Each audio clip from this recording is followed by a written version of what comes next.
Good evening. Campbell Newman has given his strongest indication yet he will fight the next state election on asset sales.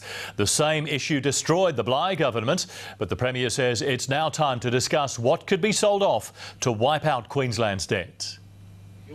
He's not starting an election campaign. It's not even policy, at least not yet. But it is a promise. It's something only Queenslanders can decide. Do we want to hang on to some of these assets, or do we want to take the opportunity to sell some selected assets after going to an election? In front of the big end of town, the Premier chose his words carefully, not telling, testing the waters. Well aware what happened to Anna Bligh when she tried to sell off assets without telling us first. The government won't move without permission.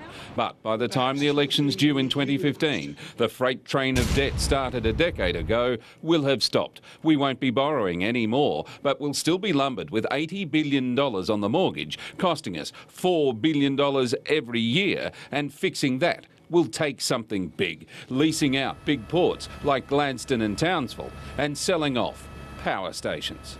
Energex, Ergon and Powerlink, despite what you're hearing from the unions, are not for sale.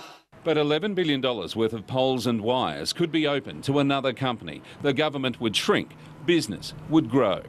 We're confident that once people do learn the truth, they'll begin to better appreciate the role of the private sector in delivering crucial services. The Premier expects a fight. He says what's new, too important for politics, too big to put off any longer. It's not only can do, this realisation, it is must do. Shane Doherty is live at Parliament. Shane, this is all about setting an agenda. Well, Peter Costello started all this in the Commission of Audit. Today was about finding out what we think. The Premier says we'll hear more from him in the coming months. Andrew. All right, Shane, thank you.